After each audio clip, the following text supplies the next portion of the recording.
to be with you this afternoon and to share some of my thoughts with you. I shall be speaking to you on two broad topics. One is family businesses and family values, and why this is important for professionals like you in your future lives. And my second point is my assessment of the future of the Indian economy. Very briefly, I will talk about that. Many of you may not be aware that in India, almost 90% of the companies in existence are held privately by promoters, and only about 10% are so-called professional companies. So it is very possible and very likely that if you join the private sector in future, you will probably join a company which is led by promoters. Therefore, it is important for you to understand what family companies are like and the implications of working in a family company. In the last 30 years, a great deal of research has been done on family businesses, their structures, their effectiveness. The research has come up with some very interesting outcomes. It is largely believed that family businesses do not last and survive beyond the third generation in the form that the founder had started the business, and either the business is changed dramatically or they degenerate over a period of time and are wiped out. This is a reality for a large number of families, but there are also examples of families that have survived for many generations. In fact, the longest continuing family business in the world is considered to be in Japan, which has been around for more than 1,000 years. So what are the challenges that families face that result in about 5% of them surviving into the third generation? Research shows that the founder often concentrates and struggles to build up his business and has little time left for managing the family and the family dynamics. I would say this has been particularly true in India, and my own family is a case in point. My grandfather was so focused on building up the business that he gave very little thought to keeping the family together and building harmony in the next generation. And examples of this abound in plenty in our country. The Birlas, the Mafatlals, the Ambanis in recent times, and many, many other families have been through this problem. And of course, as I said, my own family. It is important to ask the question, does it really matter whether a family survives into the future generations or not? So what if it disintegrates after the third generation?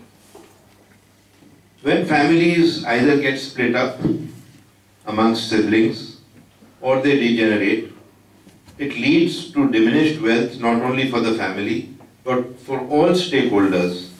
That means the other shareholders who may be having a stake in the company, the employees who have sweated and given their best for the organization.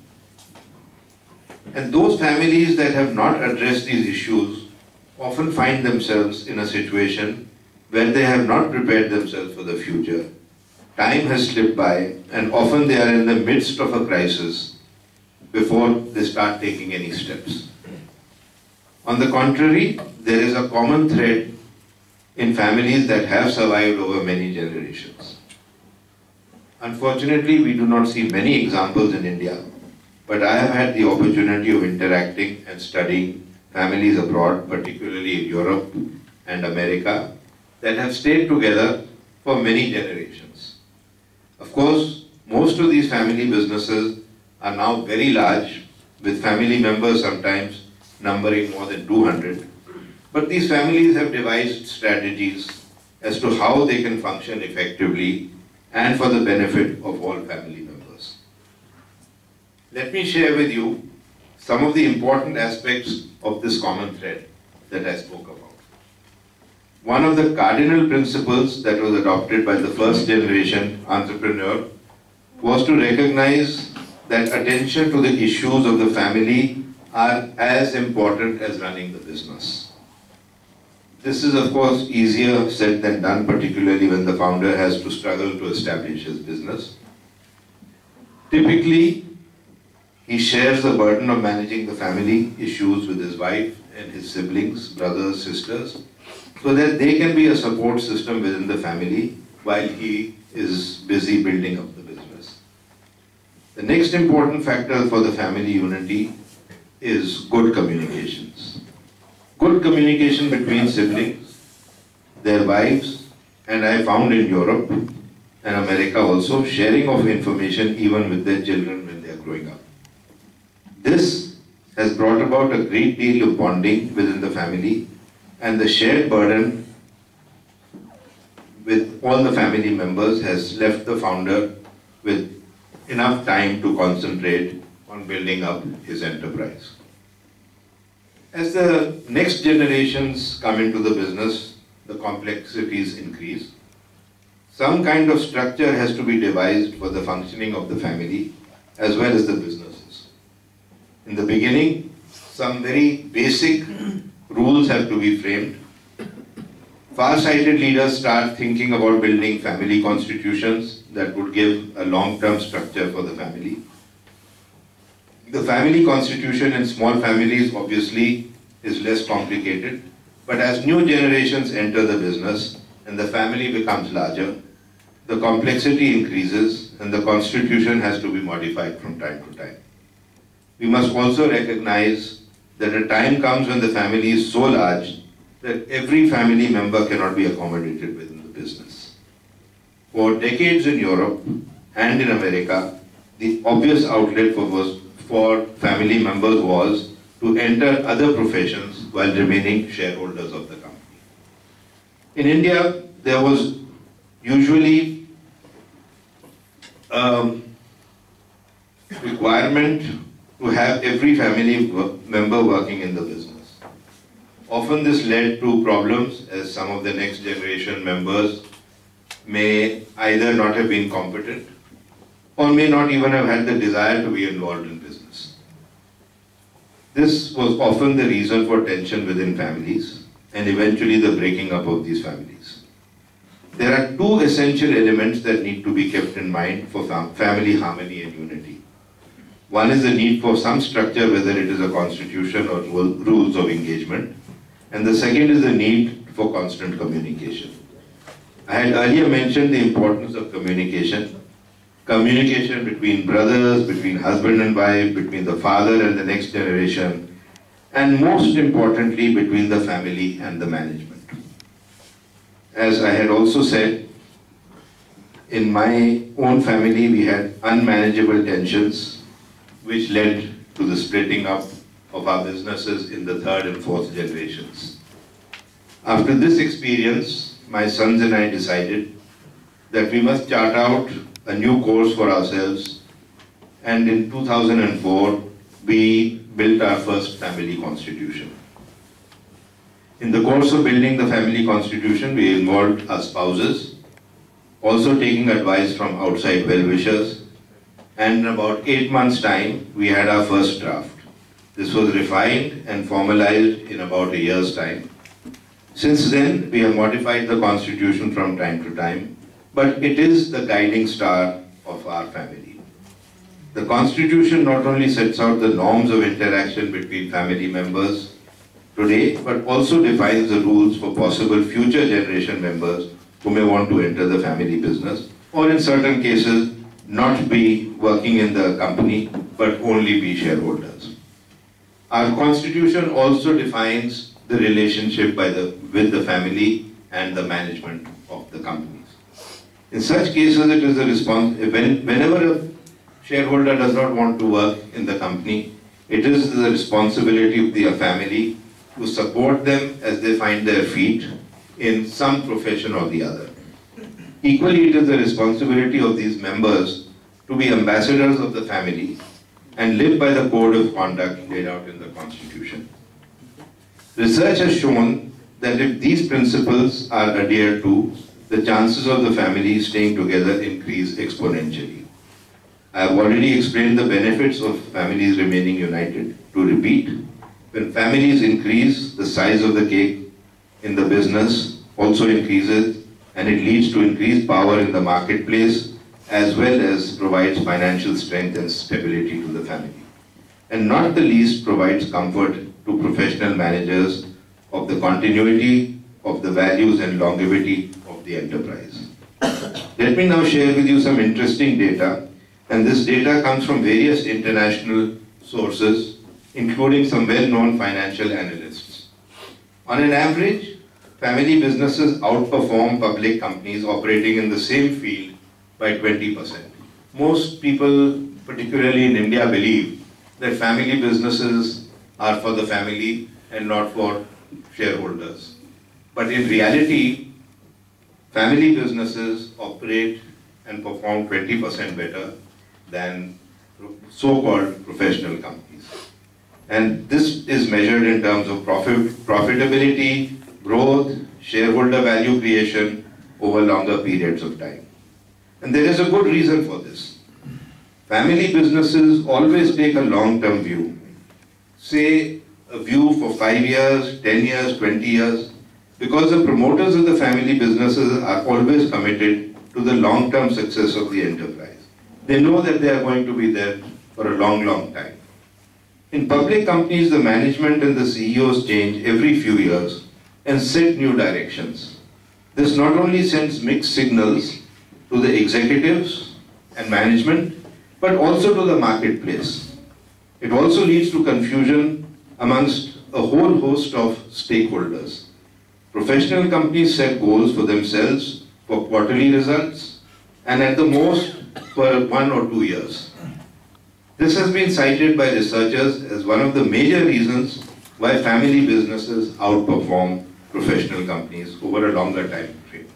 And I'm deliberately using the word over a longer time frame because promoters usually take a view on the long term. They are not concerned so much about what is going to happen in the next quarter or the quarter after that or in 1 year.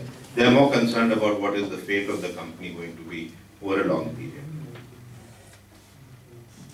One of the other important reasons is that in family businesses, values are sacrosanct and do not change over time, including generational changes. In professional companies, when there is a change of CEOs, there is also a possibility of some changes and deviation from the shared values of the company. This is observed particularly when there are frequent changes of CEOs. What is this special element called values that does not change over long periods of time in family businesses? There are, of course, standard definitions of values, and you will find these written out in statements in most companies. And probably this is what you are also taught in business schools, that all companies must have a written statement about values. Values, which we all know, we write in our statements, mission statements, and value statements, values such as respect for people, being an ethical company, being a caring company. These are, in my opinion, merely catchphrases and cliches which abound in every company. The real meaning of values is far deeper. It is what the promoters live by that becomes the real values of the company. In well-run family businesses, the management also adapt themselves to the promoters' values. In other words, you as management, when you become managers in companies, will also have to adapt yourselves to the promoters' values. This leads to harmony and what I call a unified value system within the organization. Once again, it is the promoters who set the values in the organization, and it is together with the promoters that managers, executives, workmen live these values. when we recruit managers in our company, especially senior managers, one of the important criteria we examine is whether the basic values of the individual and the company are in sync or not. Basic values are something that are ingrained in a human being. While these can be modified under certain circumstances, if there is a total mismatch, it would be detrimental both for the individual as well as for the company, for such an individual to be part of the organization. It is better not to engage that person. And here I am not even making a value judgment or implying that the person's values may be wrong. It is only if there is a mismatch in the values between an individual and the company that it becomes difficult for such a person to function effectively in the organization. Why do we lay so much stress on values, particularly on promoter-led companies? Values are the core, the very essence of these organizations. Everything revolves around this, the success and the failure. So my friends, please remember that living by the values of a company is what brings success to promoter-led companies, or sometimes it also leads to their downfall. Let me touch on another subject, loyalty. Often in family companies there is a belief that one has to be loyal to the promoters and only to the promoters. You need, as managers, first and foremost to be loyal to the company, and then you automatically are loyal to the promoters. Promoters, on the other hand, must always be open to dissenting views from their managers. They must always give an opportunity for their managers and executives to differ with them. That is the only way that promoters will get honest feedback and advice. You as managers may sometimes get overruled, but giving honest advice is your duty. Promoters often take decisions on gut feel with which you may or may not agree. Ultimately, the call has to be taken by someone. So friends, this was my views and understanding about family businesses. And as I said, it's very likely that many of you, if you enter the corporate sector, if you don't become teachers or civil servants and join the corporate world, it's very likely that you are going to be engaged in promoter-led companies. And if you are going to be in promoter-led companies, what I have said to you just now will also reflect in how you will have to deal with promoter-led companies. I now come to my views on the future of the Indian economy. And when I had written this note, the state elections had not yet been completed. So after the state elections results have been announced, obviously there could be some change in what is likely to happen in the next 6 odd months. But nevertheless, I think fundamentally what I'm going to say is not going to change too much. Based on our experience of our politics in this country, it is very highly unlikely that some major economic reforms will take place in the next 5 to 10 years, unless we have a stable government. And I am not sure whether there will be a stable government. We have seen what happened in Delhi, where there is a hung assembly. There is every possibility there could be a hung parliament. But if there is a stable government, then what I am going to say may not completely apply. But I wrote this in terms of there being uncertainty as far as any one dominating political force was going to be in power. Also, I would say that changes in major economic reforms will take place only when the young people of our country, the youth, will in one way or the other rebel against our political system. And we have seen that happening with the Aam Aadmi Party. And you will drive the incompetence of the political system out of our way. I hope that day is not too far away. But as long as our politics is going to be driven by caste systems, driven by trying to buy votes through giving away freebies, as long as we are going to be putting strain on our finances of our country, I cannot see how the growth will take place quickly. But I do think that it will happen. In the meantime, what are we going to do? Because the situation may last for another 5-7 years. Let me also share with you that ultimately, unless India becomes a manufacturing nation, today our share of manufacturing in the GDP is 15 to 16%.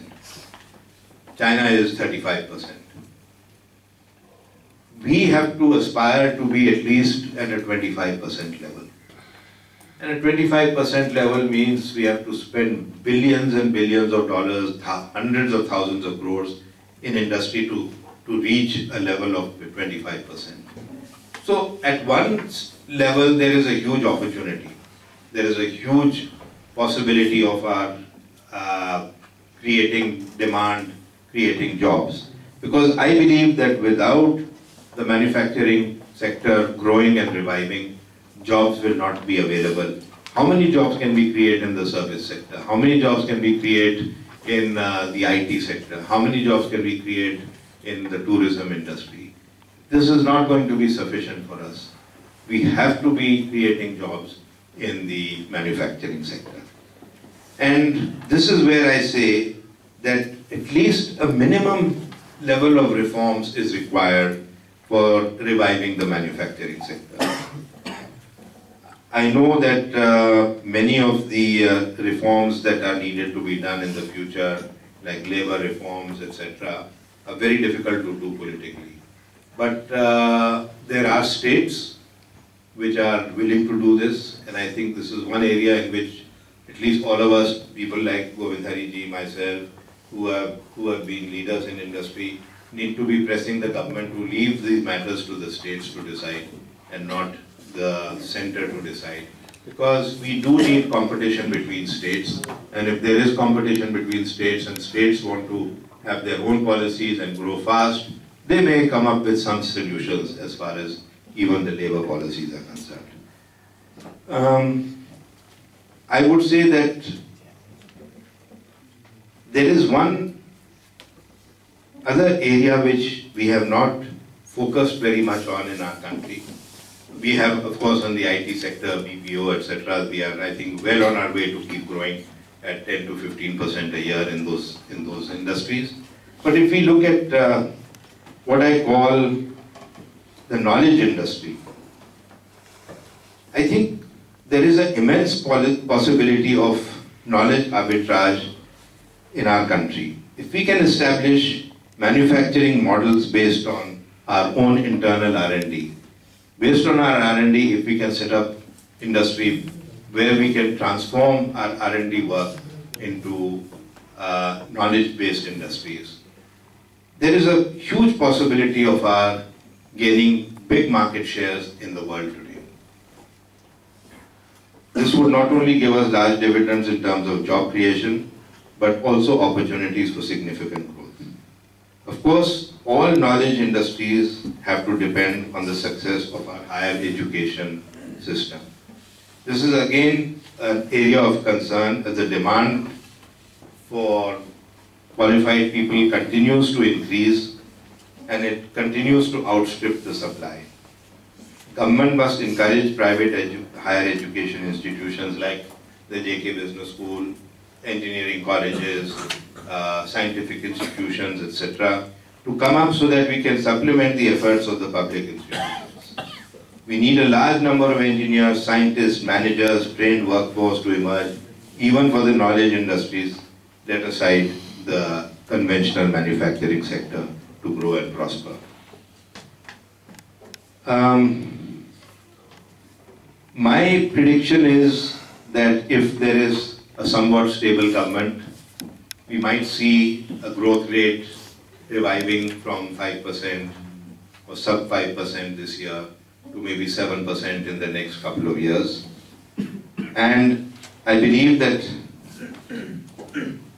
we have the potential in our country to overcome the adversities. And you may be too young to know or have been through this yourselves, but I think all those who are a little older than you would remember that in 1991 we had a very terrible balance of payments problem. We had a very bad cycle in industry, and that was when the reforms of 1991 were pushed. And I think that maybe that situation is now very close to us. And again, the government will be forced to take measures which will bring about some further reforms. In my last 45 years of working life, I have seen many ups and downs in business cycles. As human beings, when the going is good, we think the party will never end. And when things are bad, we think we will never come out of the mess. It is human nature to exaggerate both the good times and the bad. I am afraid that we will still muddle through the next few years. But it is my hope that the coming generation will push for reforms that can bring about double-digit growth in our economy. I am by nature an optimist and believe that our country has the divine right to be successful in eliminating poverty and becoming a leading power in the world. Thank you. Thank you very much.